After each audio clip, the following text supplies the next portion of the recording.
मगाशी निवेदकांनी बोलत असताना सांगितलं, आम्ही हेलिकॉप्टरमध्ये उतरलो त्यावेळेस बाबा देखील, बाबा आत्राम मला म्हणाले, आम्हाला वाटत नव्हतं, पाऊस होता, ढग होते, आता हेलिकॉप्टर कसं यायचं आणि मग कसं उतरणार, त्याच्यामुळे आम्ही सगळेजण चिंतेत होतो आणि कदाचित कार्यक्रम आता कॅन्सल होईल आणि आम्हालाच इथं भूमिपूजन करावं लागेल का काय, अशा प्रकारची शंका त्यांना आली. येताना हेलिकॉप्टरमधनं सुरुवातीला नागपूरला बरं वाटलं, परंतु नंतर जे ढगात हेलिकॉप्टर शिरलं, इकडं बघतोय ढग, तिकडं बघतोय ढग, आणि आमचे देवेंद्र फडणवीस निवांत गप्पा मारत बसले. म्हणलं बघा जरा बाहेर काही दिसत नाही, कुठं झाड दिसेना, कुठं काही दिसेना, जमीन दिसेना, आपण ढगात चाललोय, कुठं चाललोय, काय चाललोय. म्हणले काही काळजी करू नका. माझे आत्तापर्यंत 6 ॲक्सिडेंट झालेले आहेत आणि मी ज्यावेळेस हेलिकॉप्टरमध्ये विमानात असतो त्यावेळेस ॲक्सिडेंट झाला तरी मला काही होत नाही, त्याच्यावर तुम्हालाही काही होणार नाही. अरे बाबा म्हणलं आता हे काय सांगतोय, एक तर पोटात गोळा आलाय, आज आषाढी एकादशी, सारखं पांडुरंगा पांडुरंगा पांडुरंगा नाव घेत होतं मनात, आणि ह्या महाराजांचं आम्हाला उपदेश चाललेले होते, काही काळजी करू नका. आणि खरोखरीच येईपर्यंत इतके निवांत होते.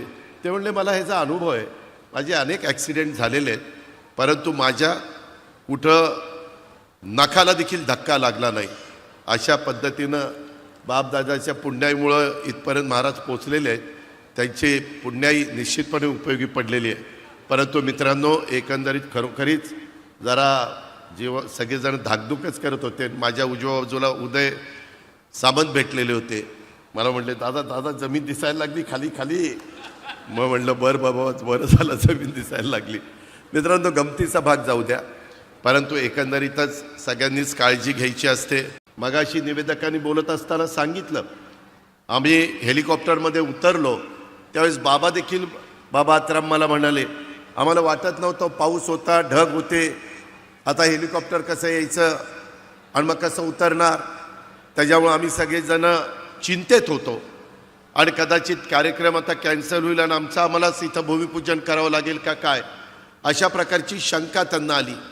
येताना हेलिकॉप्टरमधनं सुरुवातीला नागपूरला बरं वाटलं, परंतु नंतर जे ढगात हेलिकॉप्टर शिरलं, इकडं बघतोय ढग, तिकडं बघतोय ढग, आणि आमचे देवेंद्र फडणवीस निवांत गप्पा मारत बसले.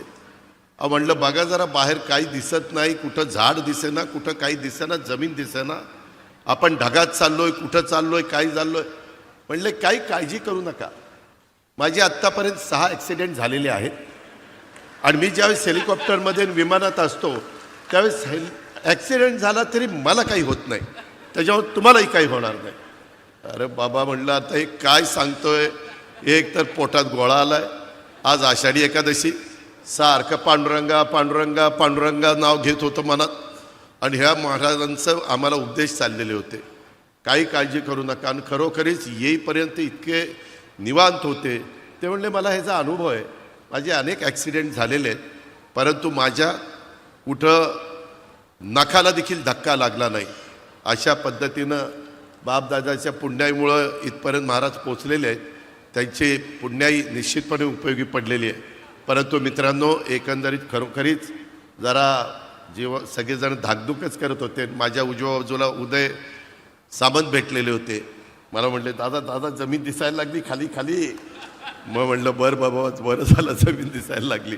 मित्रांनो, गमतीचा भाग जाऊ द्या, परंतु एकंदरीतच सगळ्यांनीच काळजी घ्यायची असते.